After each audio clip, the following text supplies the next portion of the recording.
అందరికీ నమస్కారం అండి. ఈ సందర్భంగా నేను మీకు ఒక ముఖ్యమైన విషయం చెప్పాలి. నా లైఫ్లో బూచమ్మ బూచోడు అనేది ఒక 13 years బ్యాక్ నేను చేసిన సినిమా. అదే ఆ సినిమా తర్వాత అది డీసెంట్గా నడిచిన సినిమా. ఆ సినిమా తర్వాత గ్యాప్ తీసుకున్నలేదు, తీసుకోవాలని లేదు, తీసుకొని వెళ్ళింది లేదు. ఎందుకో అలా బయటకు వెళ్ళిపోయాను. ఆంధ్రప్రదేశ్ సమాజం ఏదో తెలియని అంటే నా మనసుకు దగ్గరగా ఉండే కొన్ని విషయాల మీద నాకు అమితమైన ప్రేమ ఉండి నేను పక్కకి వెళ్ళిపోయాను. 13 సంవత్సరాల తర్వాత నేను మళ్ళీ వెండితెర మీద ఫస్ట్ సినిమా నాకు అవకాశం ఇచ్చింది నాని గారు. ఇది ఆయనకి తెలియదు, కానీ నాకు మాత్రమే తెలుసు. అంటే డబ్బుల కోసం అయితే నేను ఎప్పుడు చేసేవాడిని అండి. చాలా సినిమాలు చేసేవాడిని, చాలా మంది దగ్గరికి వెళ్ళేవాడిని. నేను వెళ్ళి అడిగితే నాకు అవకాశాలు ఇచ్చేవాళ్ళు కూడా ఉన్నారు. కానీ నేను ఈ పరిశ్రమకు వచ్చిన తర్వాత ప్రతి అవకాశం నా దగ్గరకు వచ్చింది. అది నా అదృష్టం. సో అలాగే ప్రయత్నం చేద్దాం అనుకుని సొంతగా ఒక సినిమా స్టార్ట్ చేద్దాం అనుకున్నా కూడా ప్రకృతి నాకు సహకరించలా. కానీ మళ్ళీ సినిమానే పిలిచి ఇదిగోరా ఇది నువ్వు చెయ్యాలి అని చెప్పి ఒక 40-50 స్క్రిప్ట్లు, మోర్ దాన్ 40-50 అండి, ఒక 60 స్క్రిప్ట్లు ఆఫ్టర్ ఈ వెబ్ సిరీస్ ఈ బిగ్ బాస్ నుంచి వచ్చిన తర్వాత నేను విన్నాను. అందులో నాకు మొట్టమొదటిగా బాగా నచ్చింది Mangapathi character. That A artist అయినా కూడా ఒక గ్యాప్ వచ్చిన తర్వాత ఒక మంచి బ్యానర్లో ఒక మంచి సినిమాలో రావాలని కోరుకుంటాడు.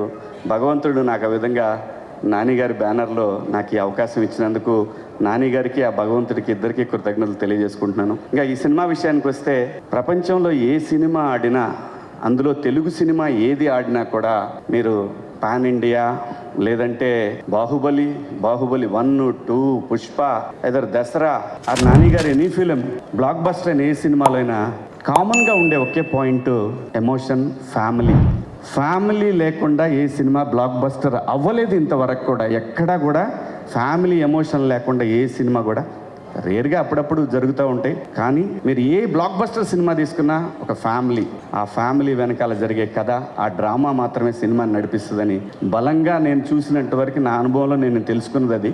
అలాగే ఈ సినిమాలో ఇండియాలో హిందూ సంప్రదాయంలో ఆడపిల్ల ఉన్న ప్రతి కుటుంబంలో కూడా మంగపతి ఉంటాడు. ఇది రియాలిటీ.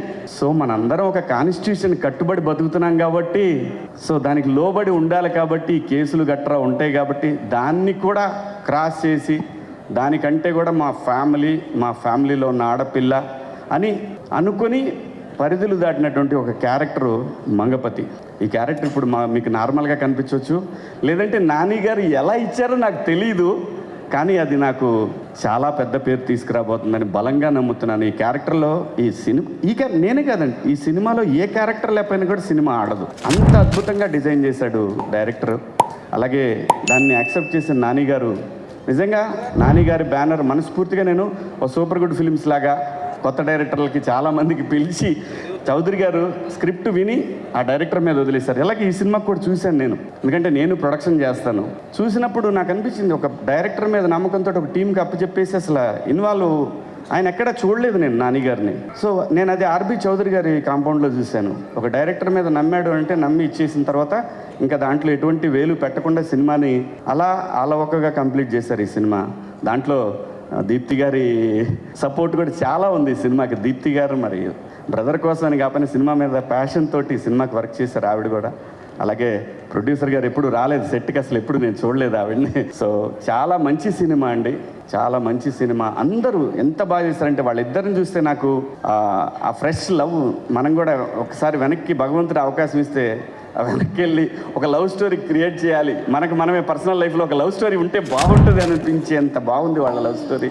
నాకు కథ చెప్పినప్పుడు కూడా నేను ఎన్ని లవ్ స్టోరీ కదా ఇది, కోర్టు ఏంటి అని అన్నా నేను. నాకు అంత నచ్చింది వాళ్ళిద్దరి క్యారెక్టర్లు. అలాగే ప్రతి ఒక్క క్యారెక్టర్ కూడా అంత బాగా డిజైన్ చేశాడు.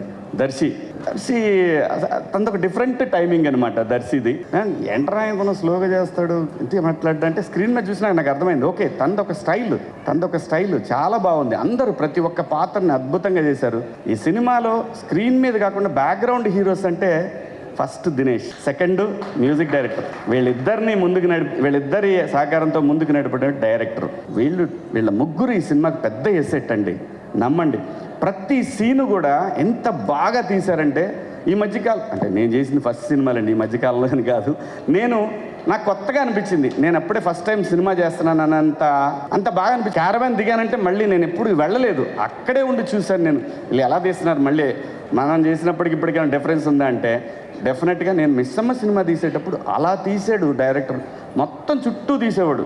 ఏంటంటే ఇది ఒకసారి అయిపోయింది కదా ఎదురుగా పెడితే కెమెరా, అంత బాగా తీశాడు. నిజంగా నాకు మిస్సమ్మ మేకింగ్ అప్పుడు ఎలాగైతే నేను ఎంజాయ్ చేస్తూ చేశానో అలాగే ఈ సినిమా మేకింగ్ చూసి చాలా హ్యాపీగా అనిపించింది. దినేష్ గారు ప్రతి ఒక్కళ్ళని కూడా, కెమెరామెన్ దినేష్ గారు ప్రతి ఒక్కళ్ళని కూడా చాలా చాలా అందంగా చూపించారు. అది విలన్ కూడా అందంగానే చూపించాడు అనిపించింది. నాకు నేను అందంగానే ఉంటాను అనిపిస్తలేండి. అంత బాగా తీశారు, అందరూ కూడా చాలా బాగా చేశారు. నాని గారు thank you so much, love you. ఎందుకంటే నాకు సినిమా ప్రొడక్షన్ చేయాలి చాలా కోరిక, అందరి వల్ల కాదు, అది కొందరికే వర్కౌట్ అవుద్ది. అది మీకు వర్కౌట్ అయింది. ఎంతోమంది డైరెక్టర్లు తెలుగు సినిమా ఇండస్ట్రీలో ఇంకా మీ ద్వారా రావాలని, మంచి మంచి సినిమాలు రావాలని వాల్పోస్ట్ నుంచి మనస్ఫూర్తిగా కోరుకుంటూ ఈ అవకాశం నాకు ఇచ్చినందుకు మీ అందరికీ కూడా పేరు పేరున ధన్యవాదాలు. థ్యాంక్ యూ సో మచ్ అండి. Thank you.